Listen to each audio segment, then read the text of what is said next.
What's going on, Dodgers Nation? Doug McCain here. You can follow me on Twitter and Instagram at DMac_LA. If you haven't yet, be sure to subscribe to the Dodgers Nation YouTube channel.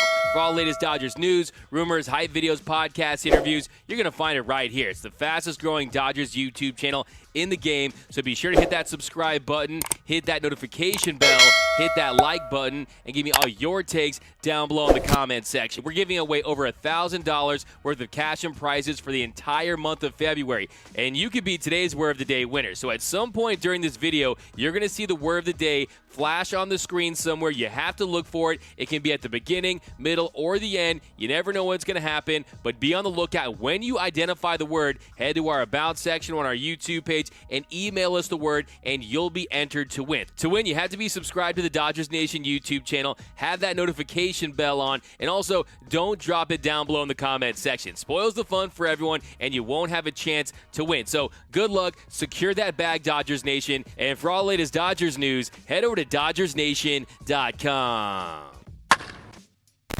Okay, so we're in the middle of February, and Justin Turner still has yet to re-sign with the Los Angeles Dodgers. I think I speak for all Dodger fans when I say, well, we're waiting. So the question is, why hasn't Justin Turner re-signed with the Dodgers yet? You've had so many names that have been mentioned as a potential replacement fall off the board. Guys like DJ LeMahieu, he re-signed with the New York Yankees. Marcus Semien, he signed with the Toronto Blue Jays. The big trade possibility, Nolan Arenado, he was moved to the St. Louis Cardinals. And it turns out that they had no interest in dealing with the Dodgers. David Vassegh reported that Jeff Bridich had no intention of making a deal with the division rival Dodgers, so that was never even a realistic option. And then we heard some talk about Marcell Ozuna or Nelson Cruz. Well, today Nelson Cruz agreed to a one-year, $13 million deal with the Minnesota Twins, so the boomstick is going back to Minnesota. And David O'Brien from The Athletic tweeted out, if DH had been implemented again in the NL this year, Braves and Dodgers were interested in Cruz, who returned to Twins on a one-year, $13 million deal. And then in case you're interested in Marcell Ozuna, John Heyman tweeted out that the surprise entry in Marcell Ozuna Derby is the race. So you have guys that could be DHing in the National League, guys like Nelson Cruz and Marcell Ozuna that might ultimately sign with AL teams. And why is that? That's because Rob Manfred and Major League Baseball have the entire sport in limbo by not establishing the rules for the upcoming season. I think it's flat out ridiculous. We're almost 2 weeks away from spring training, and we don't know if we're going to have a DH in both leagues. We need to know immediately if there's going to be the universal DH, because one, that changes Justin Turner's value. If you have the universal DH, you have other teams that might be interested in Justin Turner. Now, I don't think his market would explode, and I doubt you'd see teams lining up to offer him 3 or 4 year contracts, but he would be a more valuable player. You might see teams like the Braves, like the Mets, some teams in the American League want to kick the tires on Justin Turner, because if you could bring him in and just be a hit specialist, you know his bat-to-ball skills are second to none, and he can still really help teams at this stage of his career. Look, Nelson Cruz just signed a one-year, $13 million deal, and he's going to turn 100 next year. Bruh. Okay, imagine what Justin Turner can get at the age of 36. So I think if you're the league, you're doing a major disservice to guys like Justin Turner, guys that find themselves in this strange offseason. Look, he's trying to get one more big payday. The biggest deal he's ever signed was that 4-year, $64 million deal, and then the last year of that deal, you had a pandemic-shortened season, so it was a prorated contract. So while I'm growing impatient that this deal hasn't gotten done between the Dodgers and Justin Turner, there is a part of me that understands maybe they do implement the DH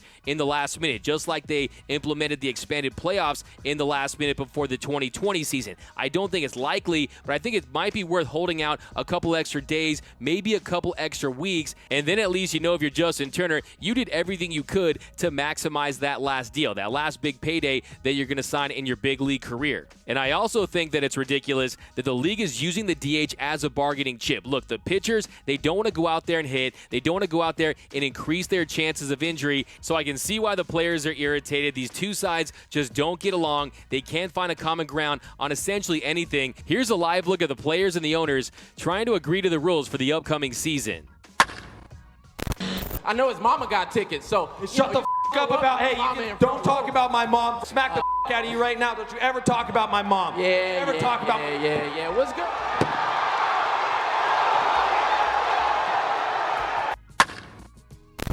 So we'll see what happens with the DH, but I think it's safe to assume at this point that you're not going to see it in the National League. You just have to negotiate at this point, assuming that that is not going to be the case. So if you're Justin Turner, yes, you can hold out. Yes, you can try to get a bigger deal, but I'm pretty sure the best deal you have right now is with the Los Angeles Dodgers. Now, Pedro Mora of The Athletic, in his roster projections, has Justin Turner re-signing with the Los Angeles Dodgers. I think most people do still, but the reality is he hasn't signed yet. He's not a Dodger at the moment. And let's say for whatever reason he doesn't come back to the Dodgers and the Dodgers don't make a move. They don't try to swing a trade for a Chris Bryant or a Suarez. There's really no one else out there left for them to sign. Here's a look at a potential starting day lineup that doesn't include Justin Turner. I've got Mookie Betts as the leadoff hitter, of course, starting in right, and then the World Series MVP, Corey Seager at short. And then for my number 3, I know you might think this is a little high, but I'm very high on Will Smith at the 3-hole there. Then Cody Bellinger. It is an odd year. He did have that shoulder surgery. That's very concerning to me, but I still want to give him a shot there at the cleanup spot. And then A.J. Pollock had a real breakout year last year for the Dodgers in the regular season. And then Max Muncy at the 6-hole. Then Chris Taylor starting at 3B. I think Chris Taylor can get it done at the hot corner. And then you got Gavin Lux at second. And then, of course, Walker Buehler, the ace of the stat. And then if we want to hit him with that lefty-heavy lineup, you've got that 1-2 punch, that two-headed monster there with Mookie Betts and Corey Seager in the 1 and 2 hole. Then I'm telling you, Will Smith at the 3 spot. If you don't have Justin Turner, then Belly, then A.J. Pollock, Max Muncy, and then Babe Rios. I want to see what Edwin Rios can do with more time. This guy has prodigious power there. See him at the 7th hole. What team can afford to have Edwin Rios in their 7th hole? And then Gavin Lux and Walker Buehler. So I don't know who needs to hear this, but this lineup would still win the NL West. That is how deep this Dodger team is, and I look for Will Smith to take a leap, and I'm very intrigued with what Gavin Lux can do in a full season where he has a normal spring training. I'm still very high on Gavin Lux. So look, I'm still very confident that Justin Turner will ultimately re-sign with the Dodgers. I still think it'll be a 2-year deal. You'll have some form of 3rd-year option, but he'll be back in Dodger Blue. It's just a matter of time. So whether it's today, tomorrow, next week, the week after that, Justin Turner will be re-signing with the Los Angeles Dodgers. I'm still confident about that prediction, but let me know down below in the comments. Is the lack of clarity from the league hurting the upcoming 2021 season? And I want to know from you guys, is Rob Manfred a good commissioner? Give me a Y for yes or give me an N for no. That's a Y for yes, he is a good commissioner, and an N for no, he's not a good commissioner. Let me know down below in the comment section. And then before we head out, Mookie Betts was named the #1 right fielder in all of Major League Baseball by MLB Network. Last season, he led all of Major League Baseball with 3.6 WAR, had 10 defensive runs saved. He really just had a great first year in Los Angeles. Had a .927 OPS, slugged .562. He had 16 home runs. And imagine what those numbers would look like if he was hitting leadoff the entire season. I think he would have won MVP last year. But I think what really stood out when you're watching Mookie Betts in his first year in Los Angeles was how he impacted the game on so many different levels. Defensively, offensively, he wreaked havoc on the base paths. He was just an electric player the entire season. And the postseason, the exclamation point in Game 6, so many big plays throughout the entire postseason. If he doesn't make that shoestring catch in Game 5, I don't think the Dodgers win the World Series. So to me, it was an easy call. He is by far the best right fielder in all of Major League Baseball. But if you watch the show tonight, all 3 panelists had Mookie Betts second behind Juan Soto. Mike Petriello and Sarah Langs both had Juan Soto ahead of Mookie Betts in their top 10 right fielder rankings. And yes, Juan Soto is a great player. He's very young, but he's an elite player already. A .695 slugging percentage. He OPS 1185 last season. You saw what he did in the 2019 postseason. There's no question that this guy is destined for superstardom, but ahead of Mookie Betts at this stage of his career was absolutely ridiculous when you consider the entire player, offense, defense, and what he can do with the bat. Mookie Betts, in my opinion, is without question the best right fielder in all of Major League Baseball and the second best player in the game behind Mike Trout. Really, to me, there's 2 guys at the top right now. It's Mike Trout and Mookie Betts, and then the rest of the top 10, you can have a really good debate about it. But if you're Mookie Betts and you saw that and you saw those 3 panelists pick you second behind Juan Soto, the great ones find motivation everywhere. Here's Mookie Betts watching the MLB Network's 3 expert panelists pick Juan Soto ahead of him as the league's best right fielder. It became personal with me.